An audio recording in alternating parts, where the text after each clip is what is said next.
교육주의 신학자 마이클 호튼 박사가 쓴 그리스도가 없는 기독교라는 책이 있습니다. 이 책에 이런 내용이 있어요. 사탄이 필라델피아를 장악한다면 술집은 모두 문을 닫을 것이고 도생물들은 자취를 감출 것이다. 깨끗해진 거리는 서로 웃음을 머금은 보행자들로 가득 찰 것이다. 저주 악담도 사라질 것이다. 아이들은 예 선생님 혹은 예 부인하고 공손하게 말할 것이며 교회는 매주일 문전 성시를 이룰 것이다. 그러나 교회에서는 그리스도가 선포되지 않을 것이다. 사단의 궁극적인 목적은 교회가 그리스도를 선포하지 못하도록 하는 데 있습니다. 이 마이클 호튼 박사는 미국의 이 실용주의적인 복음, 번영신학이나 성공주의나 이런 또 마케팅적인 어떤 이런 쪽의 어떤 교회의 모습들을 보면서 좀 많이 우려하는 가운데 그리스도가 없는 교회, 그리스도가 없는 복음은 교회도 아니고 복음이 아니라는 것에 대해서 아주 원색적으로 책에 얘기를 해주고 있는데요. 아주 이 글이 의미심장한 글이라 생각이 되어집니다. 기독교의 핵심은요, 바로 예수 그리스도이십니다. 예수 그리스도가 빠진 기독교는 절대 기독교일 수가 없습니다. 그것은 사교 집단에 불과한 거죠. 교회는 예수 그리스도를 높이는 곳입니다. 교회는 예수 그리스도를 알아가는 곳이고 예수 그리스도를 닮아가는 곳입니다. 또한 예수 그리스도 이름을 부르는 곳이고 또 예수 그리스도를 선포하는 곳이 바로 교회입니다. 예수 그리스도가 교회의 모든 것입니다. 우리가 하나님 앞에 예배하는 이유도 이 예수 그리스도를 높여드리고 예수 그리스도를 만나기 위해서입니다. 교회는 예수 그리스도 한 분으로 충분합니다. 교회는 예수 그리스도의 복음 하나로 교회의 영광스러움이 이 세상 가운데 드러나게 되어지는 것입니다. 여러분 믿으십니까? 우리는 베드로의 성령 설교를 지난주부터 나누고 있어요. 지난주에는 2장 14절에서 21절 말씀을 통해 오순절 성령 강림은 구약의 요엘 선지자의 예언이 성취된 사건임을 함께 나누었습니다. 그리고 성령이 임하시면 자녀들이 예언할 것이고 젊은이들이 환상을 보고 늙은이들은 꿈을 꿀 것이다 라고 말씀했습니다. 이 예언과 환상과 꿈은 바로 하나님의 말씀을 의미한다라고 제가 말씀드렸습니다. 성령이 임하시면 하나님의 말씀에 사로잡힘으로 그 말씀 속에서 살아가야 할 궁극적인 가치를 깨닫습니다. 그 말씀 속에서 비전과 꿈을 발견하게 됩니다. 말씀 속에서 우리가 살아야 될 진정한 사명을 발견하게 되어집니다. 그리고 이 세상 가운데 예수 그리스도를 선포하는 삶을 살아가게 합니다. 바로 이것이 예언이요, 환상이요, 꿈이라고 했습니다. 바로 성령의 강림하심으로 이러한 말씀의 역사가 우리 자녀들 가운데, 젊은이들 가운데, 우리 노인들 가운데 일어나게 된다는 것입니다. 이제 오늘 본문 말씀에서는 이 성령 강림을 통해 우리에게 전하고자 하는 궁극적인 핵심이 무엇인지를 우리에게 분명하게 말씀해 주고 있습니다. 오늘 본문의 핵심 구절은요, 마지막 절 36절 말씀에 있습니다. 우리 36절을 다시 한번 읽어볼까요? 시작.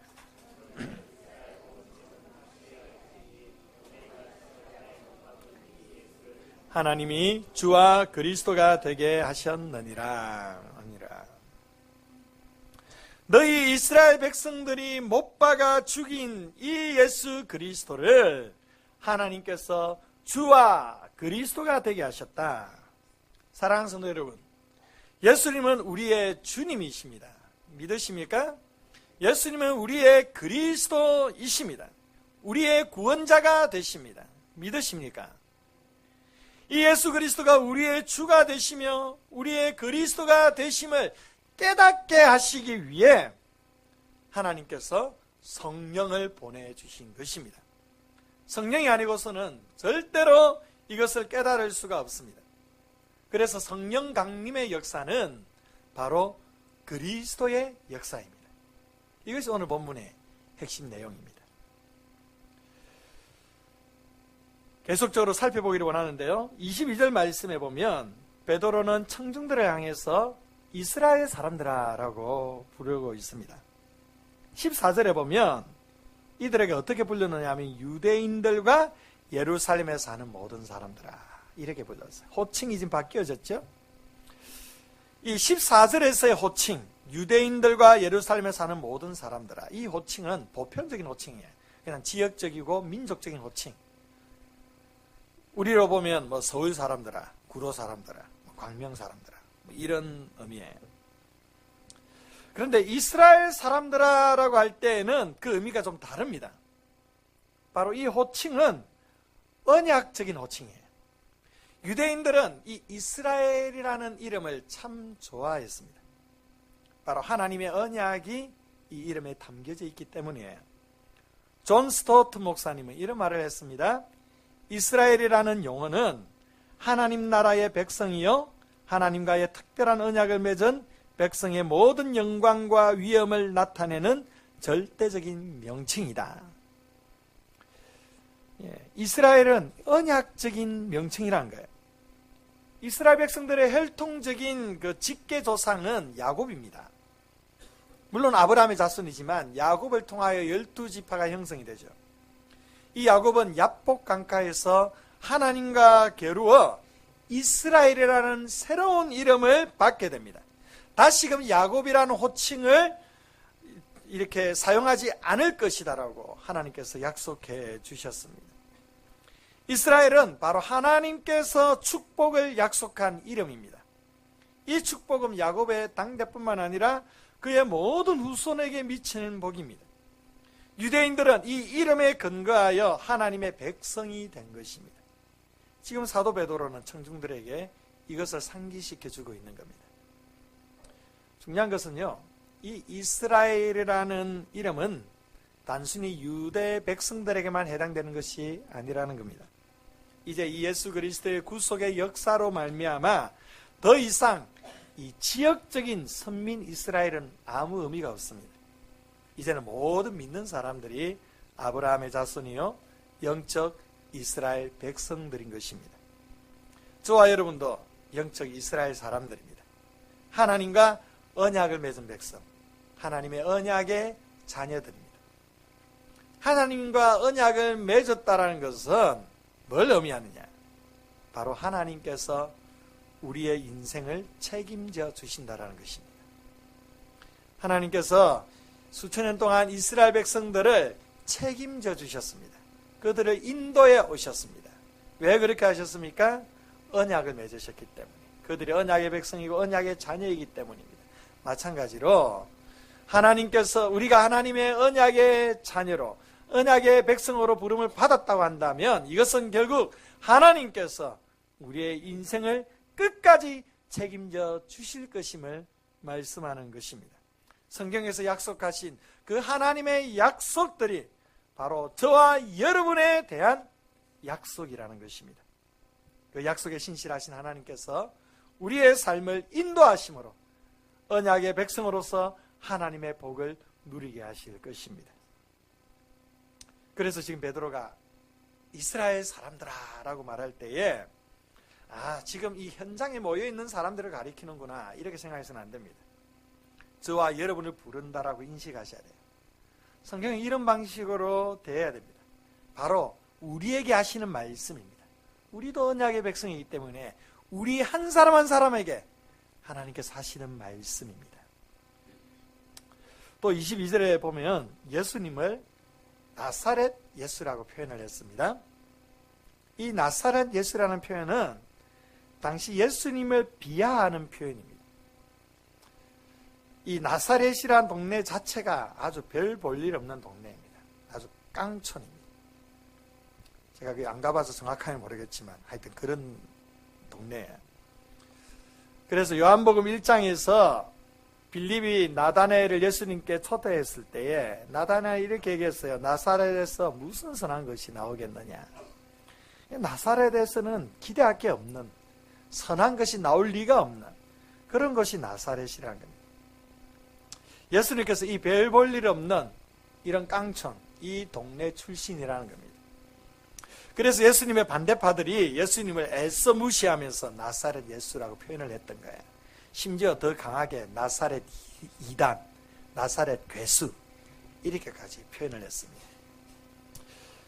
어찌 보면 제자들은 이 공생의 기간 동안 자기 서성을 이런 식으로 사람들이 부르는 것에 대해 아주 마음이 불편했을 겁니다. 아주 듣기 싫은 소리였어요. 제자들이 정말로 사용하기 싫은 이 호칭을 베드로가 지금 사용하고 있습니다. 나사렛 예수라는 호칭을 사용하고 있어요. 왜 이 호칭을 사용하는 것일까? 다른 좋은 이름도 있는데. 이것은 바로 이렇게 사람들이 비천하게 여기고 이단이나 괴수로 여기는 이 예수님이 하나님의 아들이시라는 사실을 강력하게 말씀해 주기 위해서 베드로가 나사렛 예수라는 표현을 쓰고 있는 것입니다. 예수님께서 공생의 3년 동안 큰 권능과 기사와 표적을 이스라엘 백성들에게 베풀어 주셨다고 22절에 말씀하고 있습니다. 이스라엘 백성들은 그 예수님께서 베풀어 주신 이사와 기적과 그 표적들을 다 눈으로 목격하였습니다. 안전뱅이를 일으키셨고 눈먼 자의 눈을 뜨게 하셨고 중풍에 걸린 사람을 또한 치료해 주시고 죽은 자를 살리시고 오병이어로 5,000명을 먹이시는 놀라운 권능과 기사와 그 표적을 이스라엘 백성들은 다 보았습니다. 이 권능과 기사와 표적은 무엇을 말해주는 것입니까? 바로 예수 그리스도가 하나님의 아들이시고 그 예수 그리스도를 통하여 하나님의 나라가 이 땅 가운데 도래하였음을 하나님께서 친히 증언해 주시는 것이라고 22절에서 우리에게 소개해 줍니다. 그러나 이스라엘 백성들이 이것을 알지 못했습니다. 그 기적을 눈으로 보고 있으면서도 그 기적을 체험하였으면서도 그 기적이 무엇을 의미하는지를 이스라엘 백성들은 알지 못했습니다. 하나님께서 예수 그리스도를 통하여 보여주신 그 표적과 기적과 그 이사는 바로 예수님이 하나님의 아들이시여 그 하나님의 아들을 통하여 이 땅 가운데 하나님의 나라가 도래하였으며 하나님께서 증언해 주시는 것입니다. 지금 이것을 사도 베드로가 이스라엘 백성들에게 깨우쳐주고 있는 것입니다. 베드로가 이렇게 성령 강림은 요엘서의 말씀의 성취임을 얘기하고 난 다음에 바로 이렇게 예수 그리스도에 대해서 선포하고 있는 것입니다. 이것은 무엇을 말해주느냐? 바로 이 오순절 성령 강림 사건은 요엘 선지자의 예언의 성취라는 이 사실보다 더 중요한 진리가 있다라는 거예요. 그게 뭐냐 하면 바로 이 구약 요엘서의 예언의 성취를 누가 하셨느냐? 예수님이 성취하셨다는 겁니다. 예수님이 이 일을 성취하셨다. 이걸 지금 말해주기 위함입니다. 예수님은 공생의 사역 동안 하나님의 말씀을 친히 성취해 가시는 삶을 사셨습니다. 심지어 제가 고난주간 특세 때 말씀을 드렸지만 십자가상에서 그 고통의 순간 속에서도 예수님은 하나님의 말씀을 이루어 가셨습니다. 그래서 테텔레스타이 다 이루었도다. 다 이루었도다. 예수님께서 3년의 공생의 기간 동안 그리고 그가 고난당하면서도 그 하나님의 그 말씀을 하나하나 성취해 나가셨고 십자가에서 죽으심으로 완벽하게 하나님의 말씀을 이루어 가셨습니다. 예수님은요, 예언의 완성자이십니다. 구약의 모든 예언을 완성시키신 분이 바로 예수 그리스도이십니다. 이제 하나님의 최종 언약의 완성을 이루시기 위해 예수님께서는 이 땅에 성령을 보내시고 교회를 세워주신 것입니다. 사랑하는 성도 여러분, 우리 성도들의 삶의 가치, 그리고 교회 공동체의 가장 중요한 가치가 무엇일까요? 그것은 바로 하나님의 뜻을 이루는 것입니다. 예수님께서 그러한 삶을 사셨듯이 우리 또한 이 땅 가운데 하나님의 뜻을 이루기 위해서 존재하는 것입니다. 여러분, 하나님의 뜻에 얼마나 민감하십니까? 얼마나 우리의 삶 가운데 이 하나님의 뜻이 이루어지기 위하여 힘쓰며 사십니까? 여러분, 나의 뜻이 중요한 게 아니에요. 중요한 것은 하나님의 뜻입니다. 나의 명예나 나의 성공이 중요한 게 아닙니다. 더 중요한 것은 하나님의 명예와 하나님의 비전의 성취가 중요한 것입니다. 성도들의 삶은 이 하나님의 뜻을 이루기 위해 존재하는 것입니다. 이 뜻을 이루기 위하여 살아가야만 합니다. 여러분, 하나님의 뜻이 무엇인지를 알기 원하십니까? 그러면 성경 말씀을 보십시오. 하나님의 말씀이 여러분에게 분명하게 하나님의 뜻을 알려줄 것입니다. 성령께서 여러분들 말씀을 대할 때에 성령께서 친히 여러분들에게 그 말씀을 조명하여 주셔서 깨닫게 하시고 그 말씀을 믿게 하셔서 아, 그렇구나, 나를 향한 하나님의 뜻이 바로 이러한 것이구나, 그 뜻을 깨달아 순종하도록 인도해 주실 것입니다. 이제 사도 베드로가 이 하나님의 예언을 성취하신 예수님은 어떤 분이신지를 우리에게 소개해 줍니다. 바로 이것이 복음입니다. 복음은요, 복잡한 게 아닙니다. 복음하면 우리는 너무 복잡하게 생각하는데 복음은 복잡한 게 아니에요. 복음은 바로 예수 그리스도이십니다. 예수 그리스도가 복음의 전부입니다.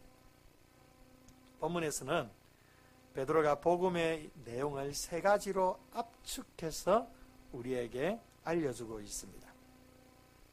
그 복음의 첫 번째 내용이 무엇일까요?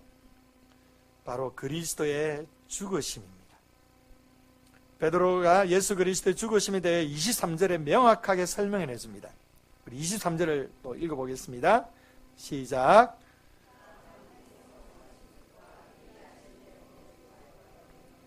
너희가 법 없는 자들의 손을 빌려 못 박아 죽였으나. 여기 보면 예수 그리스도의 그 죽으심, 그 십자가의 죽으심은 하나님의 정하신 뜻이라고 말씀하죠.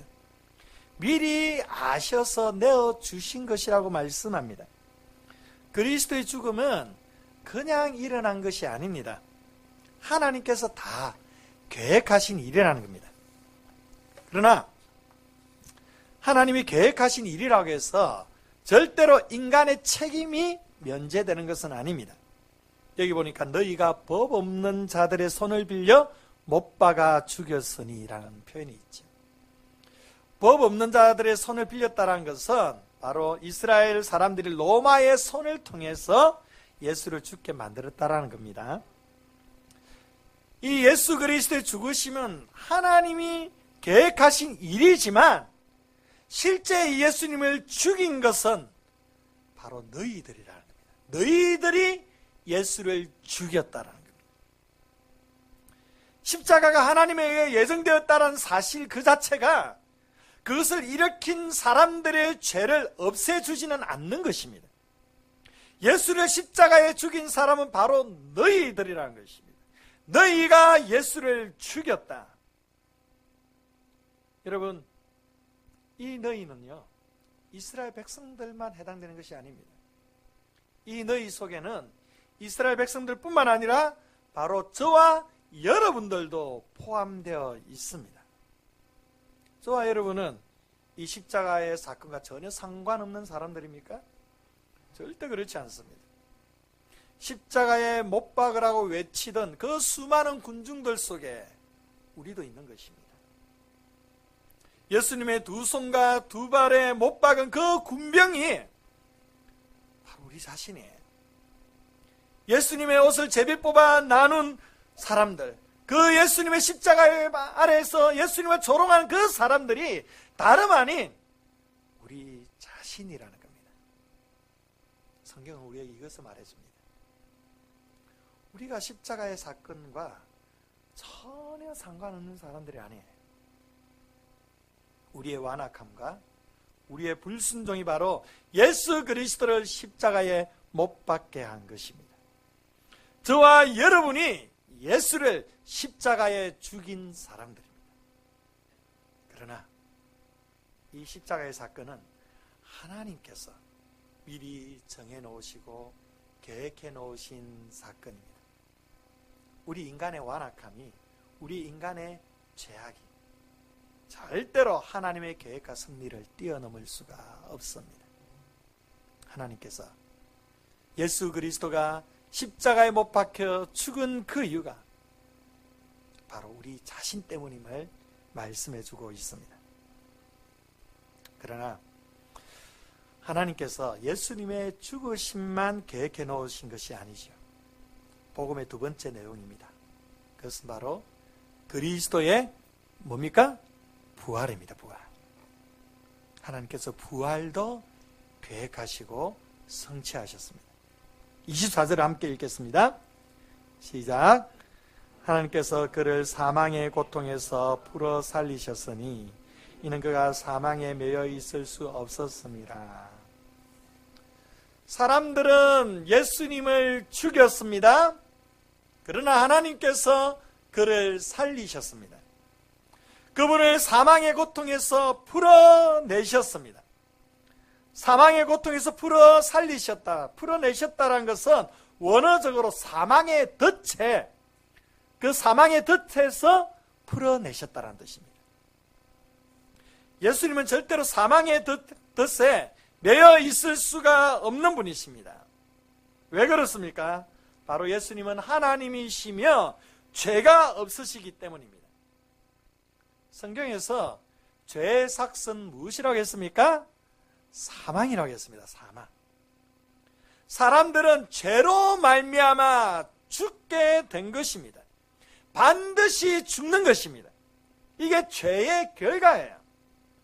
본래 아담이 처음 지어졌을 때는 영원한 생명의 존재입니다. 죽음과는 전혀 상관없는 존재였습니다. 그러나 그가 범죄함으로 죽음에 매이게 되었습니다. 그리고 모든 사람이 다 이 죽음에 이르게 된 것입니다. 그러나 예수님은요, 죄가 없으십니다. 죄의 삭은 사망인데 예수님은 죄가 없으세요. 죄가 없으시기 때문에 절대 죽음이 그를 매이게 할 수가 없는 것입니다. 그래서 공의로우신 하나님께서 죄 없으신 예수 그리스도를 다시 살리신 것입니다.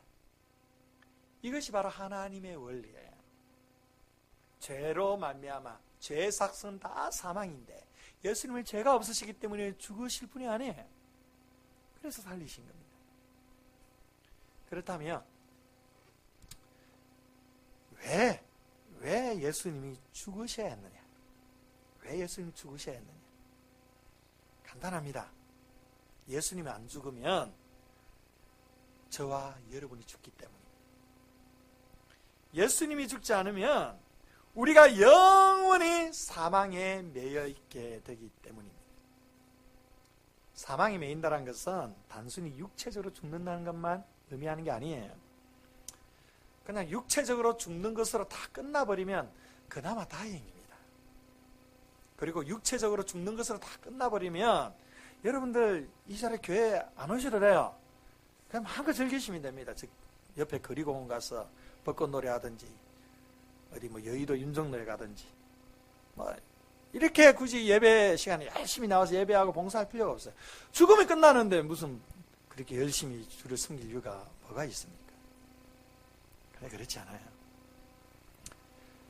육체를 죽는 것으로 끝나는 게 아니에요. 우리의 육체의 죽음 이후에 영원한 하나님의 심판이 있습니다. 한 번 죽는 것은 사람에게 정해진 것이요, 그 이후에는 심판이 있어야 돼요. 그 이후에 심판이 있는 겁니다. 그래서 사망에 매여 있다는 것은 육체적인 사망뿐만 아니라 하나님과 단절된 영적인 사망, 그리고 영원한 형벌에 처하게 되는 영원한 사망, 이 삼중적 사망이 우리에게 매이게 된 것입니다. 여러분 두렵지 않습니까? 이 죽음이 두렵지 않습니까?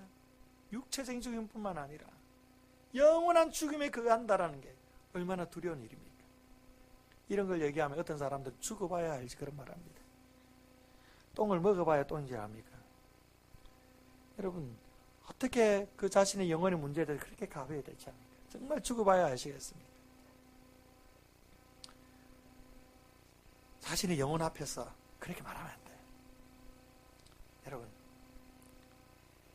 이 사망이 매인다는 것은 엄청나게 두려운 일이에요. 그러나 하나님께서 우리가 이 사망에 매이는 것을 원치 않았기 때문에, 우리를 사랑하시기 때문에 예수님을 죽게 하신 것입니다. 예수님이 죽어야 우리가 사는 것입니다. 예수님이 안 죽으면 우리가 죽습니다. 그래서 예수님께서 십자가에 죽으신 것입니다. 그러나 사망은 절대 예수님을 매이게 할 수가 없습니다.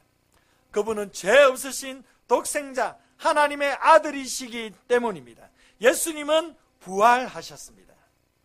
그 부활하신 예수님께서 지금 하늘 보좌 우편에 앉으셔서 우리를 다스리시고 우리를 통치하시고 우리를 영원한 부활의 능력을 소유하게 하신 것입니다. 베드로는 이 그리스도의 부활을 증언하기 위해 다윗의 시편을 인용하고 있습니다. 25절에서 28절 말씀은 바로 시편 16편 8절에서 11절 말씀을 인용한 거예요. 이스라엘 백성들에게 있어서 이 다윗은 굉장히 절대적인 권위를 가진 인물입니다. 그 다윗이 이미 1000년 전에 이 그리스도의 부활에 대하여 예언을 했다라는 겁니다. 예수 그리스도의 부활은 그냥 우연히 이루어진 것이 아니라 바로 하나님의 뜻과 하나님의 섭리 가운데 이루어진 것임을 말씀해 주고 있는 것입니다. 25절에 보면 다윗이 그를 가리켰다라는 표현이 있지. 그를 가리켰다. 이것은 이 그는 다윗 자신이 아니라 바로 예수 그리스도를 가리키는 것입니다. 지금 예수 그리스도의 고백을 다윗이 예언적으로 표현하고 있는 것입니다. 이러한 점에서 25절에서 28절까지의 고백은 다윗의 고백이기도 하지만 곧 그리스도의 고백이기도 합니다. 이 말씀 중에 특히 27절 말씀을 주목해야 합니다. 27절에 보면 이는 내 영혼을 음부에 버리지 아니하시며 주의 거룩한 자로 썩음을 당하지 않게 하실 것이미로다. 자기의 육체가 썩음을 당하지 않게 하실 것이라고 했는데 다윗의 육체가 썩어졌습니까? 안 썩어졌습니까? 썩어졌죠. 다윗은 죽었습니다. 부활하지 않았습니다. 그래서 29절에 보니까 다윗의 묘가 지금까지 우리 중에 있지 아니하느냐 베드로가 말해주고 있습니다. 다윗의 무덤은 지금까지 존재하지만 예수 그리스도의 무덤은 존재하지 않습니다. 그분이 살아나셨기 때문입니다. 결국 이 시편 16편 말씀은 다윗 자신에 대한 것이 아니라 예수 그리스도의 부활에 대한 예언의 말씀이었다는 것입니다. 다윗이 이러한 예언적인 고백을 할 수 있었던 것은 30절에서 31절에 보니까 그가 선지자였기 때문에 예수 그리스도의 부활을 미리 보았기 때문이라고 설명을 합니다. 이렇게 다윗 때부터 하나님께서 예수 그리스도 부활을 말씀하셨는데 어떻게 이 부활을 믿지 않을 수가 있느냐? 사도 바울이 지금 도전하고 있는 거예요. 그러면서 32절에 베드로가 또 이렇게 말씀합니다. 우리 32절을 읽어볼까요? 시작.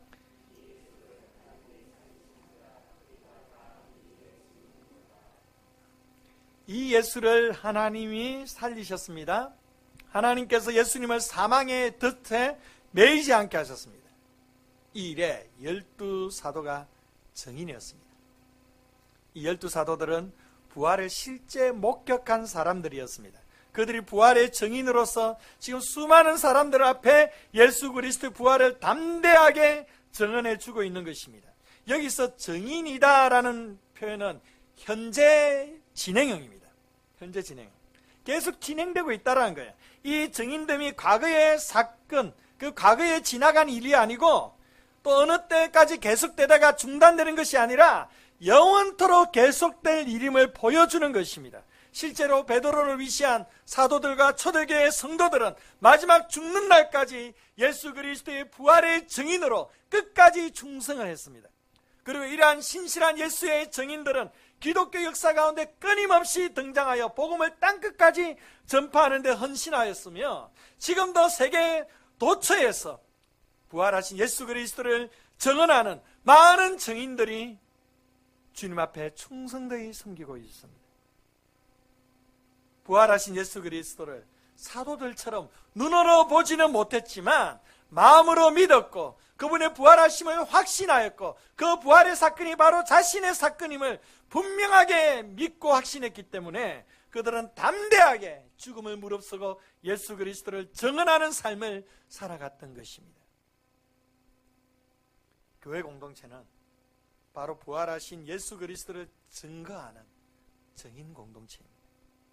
여러분들이 부활하신 예수 그리스도를 분명하게 믿으신다면, 이 부활하신 예수 그리스도를 분명히 확신하고 이것을 대한 분명한 믿음이 있다고 한다면, 우리는 이 예수 그리스도의 부활을 세상 가운데 증거해야 합니다.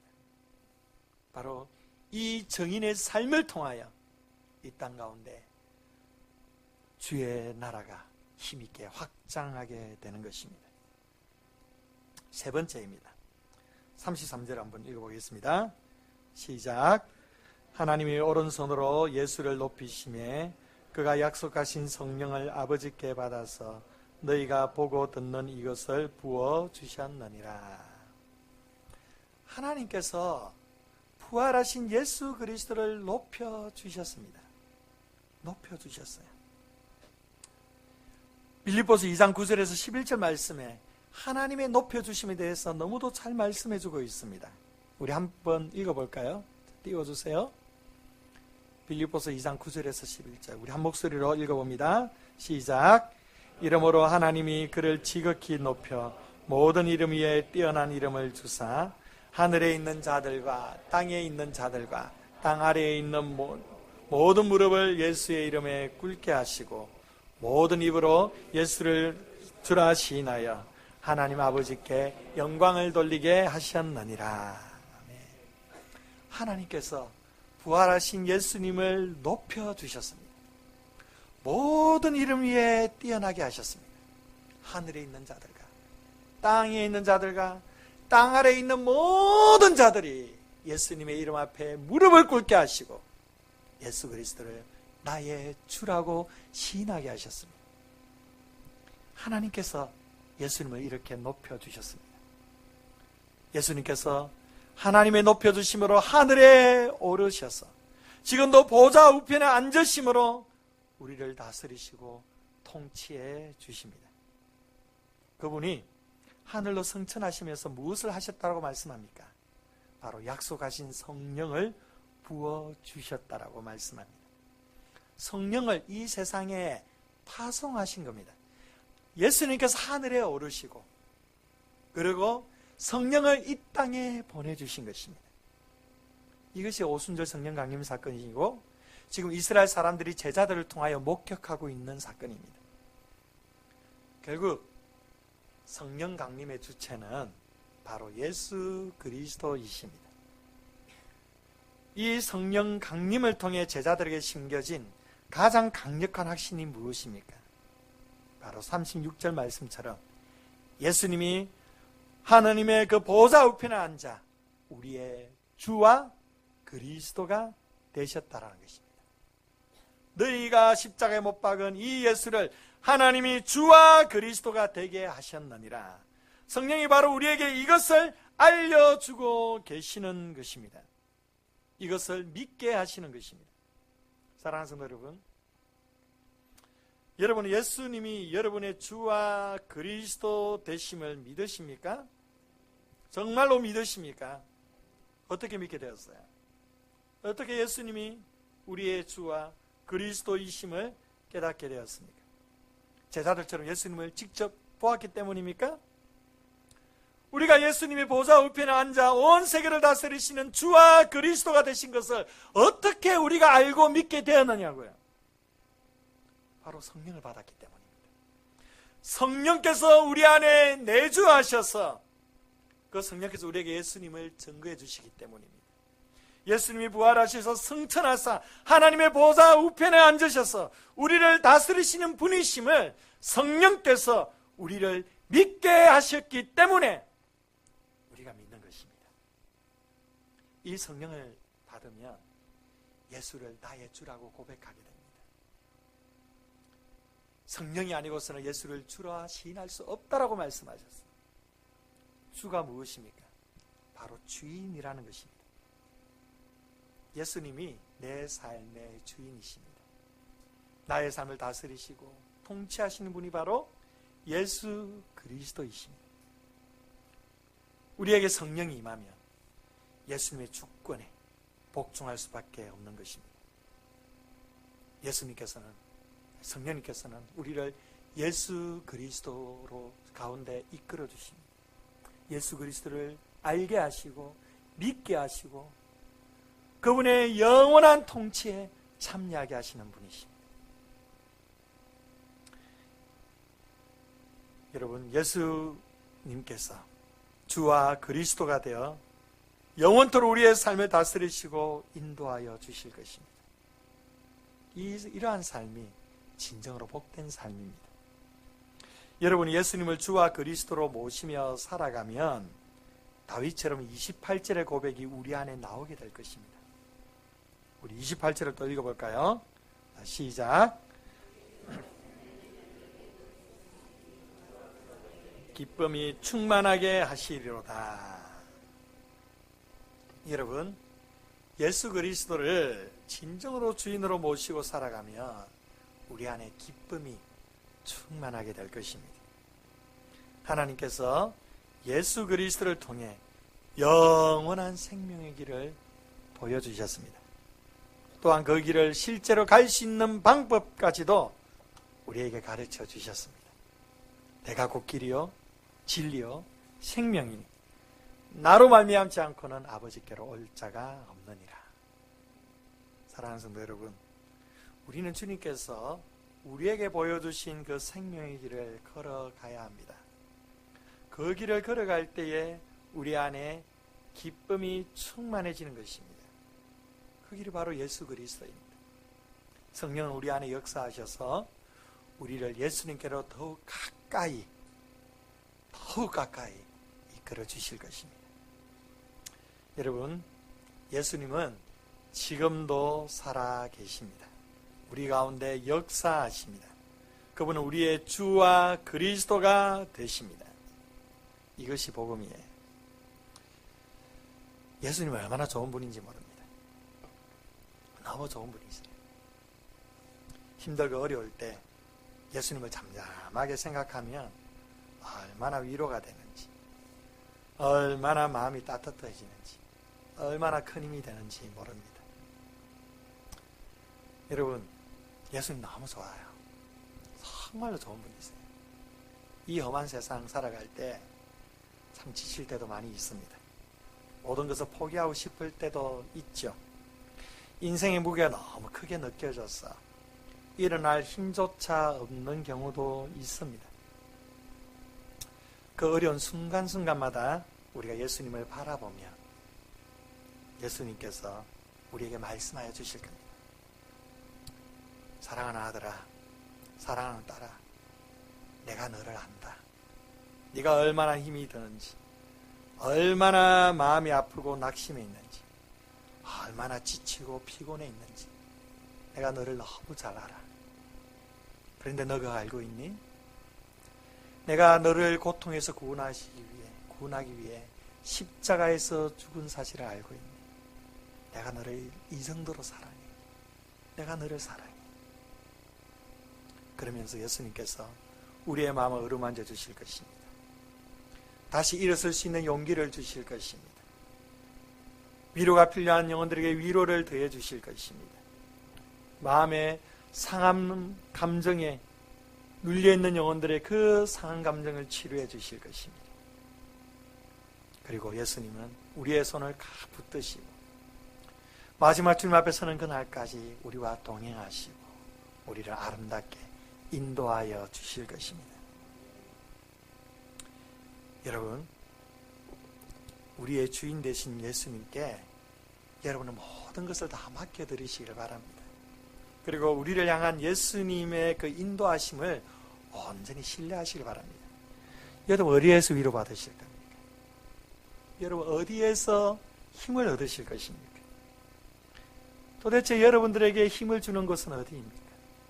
여러분들이 위로가 되고 희망이 되고 여러분들에게 다시 일으킬 수 있는 그 능력이 도대체 어디에 있는 것입니까? 이 세상에는 없습니다.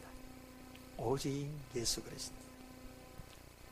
우리가 이 세상을 살아가야 피곤하고 힘이 드니까 예수님께서 우리에게 성령을 보내주신 것입니다. 그 성령의 능력으로 예수님이 나의 주님이시구나, 성령의 그 능력으로 예수님이 나의 구원자가 되시구나, 그 믿음을 가지고 담대히 확신을 가지고 살아갈 때에 주님께서 우리의 삶을 붙드시고 인도하여 주셔서 놀라운 승리를 허락해 주실 것입니다. 주님의 그 은혜 속에 영원한 기쁨이 있고 영원한 행복이 있고 영원한 삶의 은혜가 있는 것입니다.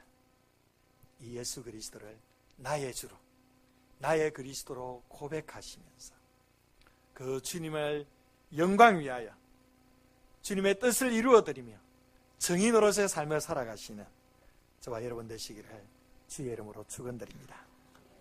우리 함께 시간 조금 지났지만 찬양 한 곡 부르고 기도했으면 좋겠습니다.